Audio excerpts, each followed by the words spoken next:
I'm Ed Amoroso from Tag Cyber, and I'm here with Raj Mallempati, who is the COO, the Chief Operating Officer for CloudKnox. Raj, welcome to the video. Thank you. It's a pleasure to be here.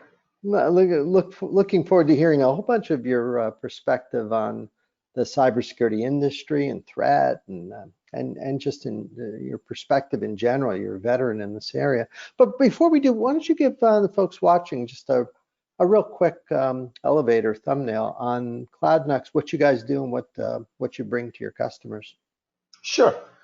So we are actually a hybrid cloud, multi-cloud infrastructure permissions management platform company, right? So what that means is that we manage permissions for any given identity, human or non-human identity, that accesses any public cloud or hybrid cloud infrastructure like AWS, like Azure, GCP, and on-prem vSphere.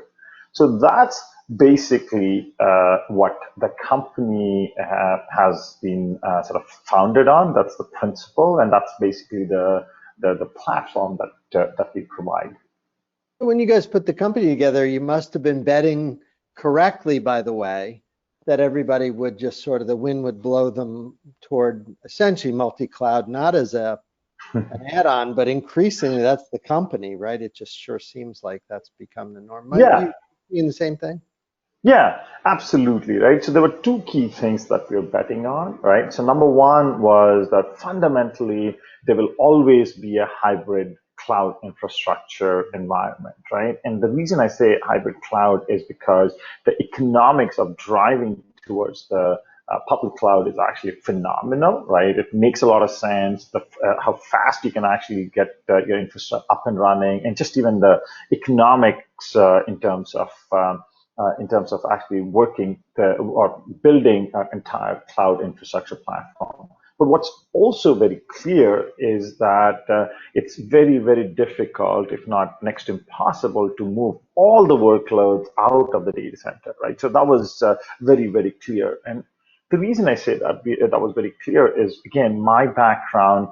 I've not just worked in cybersecurity for a long time, but actually I used to actually work at VMware and so spent close to 7 years focused just on infrastructure and infrastructure security, right? So the key things that we learned from that experience and subsequent experience is that number one is multi-cloud environment is here to stay, and before that even, right? I mean, it's always, there's going to be more and more adoption of public cloud infrastructure. And last but not the least, as companies expand, the reality is that they do not want to be locked into a single platform, right? They want to have a best of breed or a multi-cloud solution, right? That was the premise behind setting up the company and focusing on the multi-cloud and hybrid cloud infrastructure world.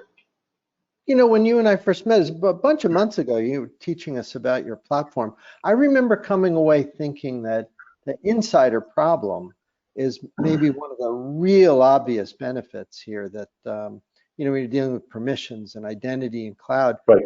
You and I both know, because we're both practitioners in this area, that always gets completely screwed up in a typical environment. Seems like you guys are able to help with that. Am I reading that right? Is that a big benefit? Yeah.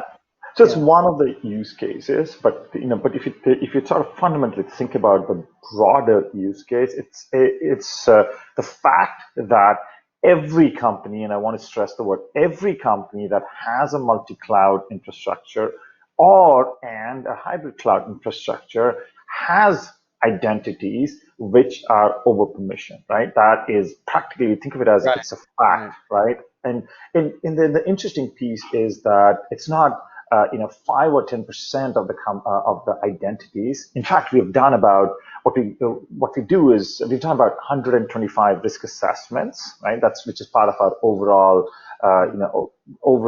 journey or the sales motion itself. And what we found from those 125 risk assessments we have done are two things. Number one is greater than 95% of identities have high risk permissions. Second is that these identities are using less than 1% of the permissions that have been granted, right? And because of that, right, you've got two challenges, right? One is what we were just talking about, which is the insider threat challenge, for lack of better words, right? It's both. It could be malicious or it could be inadvertently be triggered. And the second big challenge is that when you're such a big, lack of better words, permissions gap, right?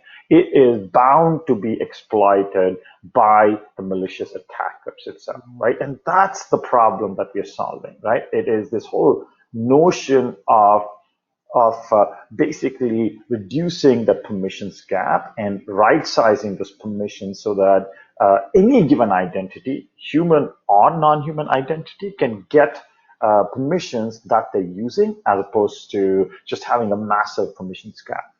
That's always been a big problem. I guess we would refer to that as least privilege, right? Yes, Trying to fine absolutely. tune. And it's been my observation that that's always a mess. Like you said, using less than 1% of Yeah, deployed, that's a big risk, right? There've been a it couple is. of hacks recently, that Yes. we've all read about. Like I mentioned Twitter, and there's a couple others where I have a feeling they probably could have cleaned up some of that admin in the cloud a little bit. Yeah. I mean, so that's the interesting thing, right? I mean, so what we have heard of are like, two or three Twitter and then one large bank, right? We've heard about them publicly. But the reality is that, again, I go back to the risk assessments we have done, right? Consistently, we see, like I said, almost every identity has less than, has less than 1% of the permissions used, right? Right. So my point again I'm trying to make is I'm sure there are other incidents that have happened. It's just that we haven't heard about it. Or some companies are just being, I would say, just being lucky to actually not hit that problem. But when you look at the data, it just is fascinating to see how over-permissioned or over-privileged each and every identity is. And this again across any vertical. We've looked at financial services, we've looked at consumer goods, we've looked at tech industry, healthcare. And again, if you think about these industries, right, there's a huge amount of confidential information that these infrastructures actually have in their storage, right? And that's the concern that a lot more and more of these customers or companies have. I want to ask you, maybe make a right turn here and ask about the company a little bit and the Sure. environment. Um, right back in January, you guys did a great raise, and it's funny, it was right before we all pulled up for COVID. It's Yes. spectacularly good timing there. But what's been your experience the last few months? Has we're all tucked away with this weird pandemic. I sense that you guys have done pretty well, despite some of the changes we see. I see your name pop Yeah, up I mean, in yeah, portfolios. absolutely. Absolutely, right? I mean, and here's the interesting piece about COVID, right? So, I mean, in all seriousness, COVID has done more to digital transformation than any other particular strategy, right? I mean, every company has had to deal with, in a very short window of time, had to deal with making sure that their workforce can actually leverage public cloud infrastructure, right? So the adoption of public cloud infrastructure because of the work from home initiatives that almost every company had to enforce, the consumption of public cloud infrastructure has increased significantly, right? What companies were thinking about doing in 3 years, they had to do it in 3 months. Effectively, when the consumption of public cloud infrastructure has increased, so has the sort of the interest and the adoption of the CloudKnox permissions management platform, right? Because again, going back to the original problem that we were talking about, the you know public cloud infrastructure has like more than 40,000 permissions, right? And it's very difficult to maintain least privilege policies because of the volume of because of the sheer magnitude of the number of permissions, identities, and resources, right? And because adoption has increased, there's been I would say very good traction for the CloudKnox permissions management platform. right? I mean, again, to some extent, I would say it has helped accelerate the adoption of the CloudKnox permissions management platform. Yeah, the wind was already blowing in that direction. It just made it go faster, a lot Exactly. faster. Yeah, Exactly. yeah, pretty amazing. Hey, you're operating a company. Has it been with your own employees? Has it been the last few months? Have they had to adapt a little bit? Have you had to make any adjustments? And curious whether you think the rubber band will snap back to where it was before, or do you think you'll still maybe adopt some of the more virtual work habits your team may have been forced to do the last few Yeah. months? What do Yeah. you think? I mean, yeah. So from an operations point of view, the two key things that we look at, right? Number one is, hey, are we continuing to grow the company in terms of hiring people, right, across multiple different organizations or departments? The short answer to that is we are aggressively hiring, right? I mean, like for example, right, given the traction we've had for our product, we're certainly sort of doubling down in terms of hiring engineering and building up engineering talent.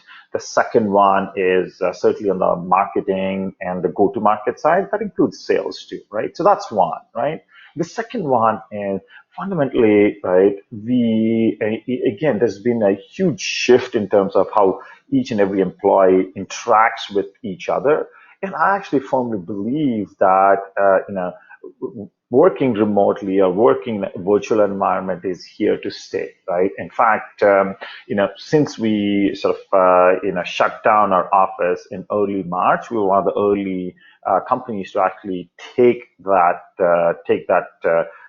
action. We haven't really gone back to the office, and it's actually working really well. The only interesting piece is that there's the line between work and personal life has blurred significally. I mean, I'll take my example, right? I'm probably 10 steps away from my personal life and my work, my home office, right? So the interesting thing that we are doing is we are encouraging our employees to take some time off, right? Take time to go spend more time with their families and the loved ones, right? Because otherwise it just becomes more and more challenging because the lines between personal life and work life are blurred significantly, I would say. Right. So Yeah. that's the one thing that I certainly am very maniacal about, I won't say enforcing, but encouraging. So we've all become ridiculously productive, right? I mean, all the commute Yes. time. I used to travel into New York City every morning. That's 3 or 4 hours each day. I wasn't really counting as non-productive time, but now Yes. I fill that up with email and phone calls. I mean, yes, and interesting thing I always say was that, and I didn't appreciate this before, is that the commute time. Again, yes, I also had long commute time, but there was a clean break between work Right. and your personal life, right? That doesn't exist anymore, right? That's always challenging. I must say I do miss one. So by the way, I don't miss the commute at all. That's the nice part about it, right? It's fascinating because all my kids, I mean, both my kids, they've got their own virtual classrooms. Everybody is doing their own Zoom conference or just a virtual conference, right? I would say I certainly do miss the camaraderie for sure, right? I mean, not on a daily basis, but certainly, it's good to catch up with people. So one of the interesting things that we do is actually every Friday evening, right?